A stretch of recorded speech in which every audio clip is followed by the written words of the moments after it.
Good afternoon, everyone. Today we are going to have a little bit interview regarding here in Lumbo, Barangay Lumbo, Valencia City. So ngayon, gagawa tayo ng kunting maliit lang na video. Sana makita nato ang si Kapitan kung kinsa man nato maabutan dito sa ilaha. Sana matagantag ka ng opportunity na ma-interview bisag gamay lang na content. Tara guys.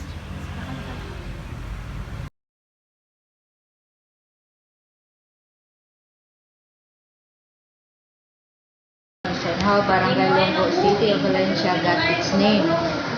One attributed the name to the first Maranao chieftain Dato Umbo, who once upon a time ruled the place, but because there are already Visayans settled, the Umbo became Lumbo. The other version is that the barangay was named after a big tree that grew along the creek. The travelers' barangay where the natives assembled, held meetings and other important gatherings. When Lumbo was yet a sitio of Barangay Lumbo, Valencia, it was Mr. Absalon Pelayo Catarata, a former municipal mayor of Valencia, who was assigned the sitio leader or sub-lieutenant. When Valencia became a town, Mr. Hugo Ogario took over as sitio leader and led the people to petition the creation of Barrio Lumbo to the Sangguniang Bayan of Valencia. The resolution was approved so that Lumbo became a chartered barrio in January 1961. So ang pinagigday ka po na mga pure lumad gday ang nagkuan sa Lumbo. So from the Maranao chieftain Umbo. Then later on, then the other version gikan sa kanang tree, a big tree nga atong a big tree nga Lumbo. Umboy man tanan siya, then nahimo day Lumbo later. Kung hindi sa kanang tiliyo sa kahoy dito man kanang held meetings kay wala pa man siya kuan sa una barangay hall, wala pa man, di ba? So nakuan sila dito na sila lang sa kahoy na dako. Story. So we present naman mo sa second questions, ma'am. Unsa ang usual nga ginabuhat sa inyong barangay Lumbo alang sa Lumbo Atong generation before, itong mga past generation, kay karon ang generation mo natin is ang Gen Z man po. Kanis siya kay dapat sa SK man siya kay naa siya yung mga kabag-uhan ana. Pwede ra ninyo siya ma-interview through cellphone. Ako na siya tawagan kay para matubag niya siya. Sige, after na lang siguro. After na lang. So kanis siya unsa ang imong naobserbahan sa kabag-uhan sa inyong barangay karon? O so far sa una wala pa jud kanang kuan ang ato ang building is kadto pa jud karaan pa bitaw kasi sa yuta pa. Oo. So later on din nang nagdako kani siya ang first jud na kanang ay ang mga kabaguhan jud kani kaya ang amuan jud barangay hall dito sa taas.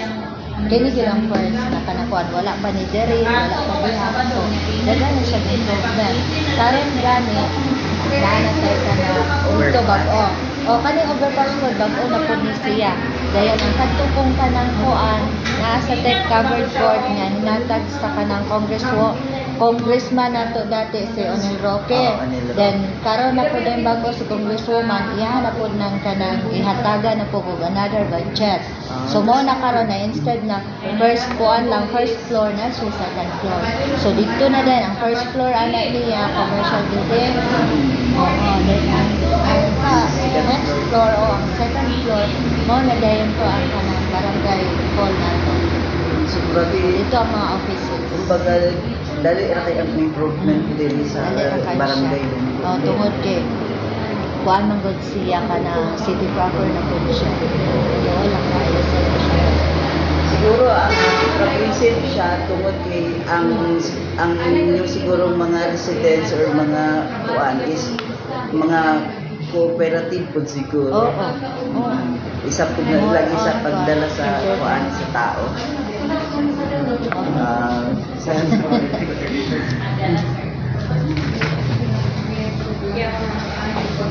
Okay, let's proceed sa next question, ma'am. Ano siya? Ayon sa Diyos sa ninyo, pag-adapt ang mga bago nga buluhaton karon sa bagong generation. So, kung naana siya yung mga dati na mga buluhaton sa una, mas gipalalong pa karon. So, hindi yun anak nila. Pag-adapt. Balik, adapt nila tong mga daan, instead na kuhaon to siya, mas gipalalong nila. So, ang sa kuan lang kaya ang pinakapalis, mga lumad yung diri mamno. So, ang mga kuan to, mga culture nila sa una, na-adapt ko gihapon karon. Nya na sila gihapon na dayon. Oo, ay na murag na modernize naman karon.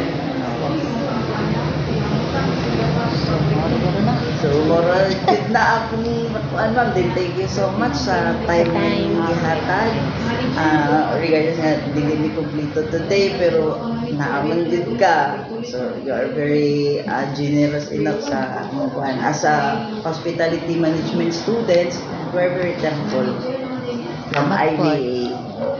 Okay, thank you so much ma'am once again. Raymond Moreno ma'am. Madalas na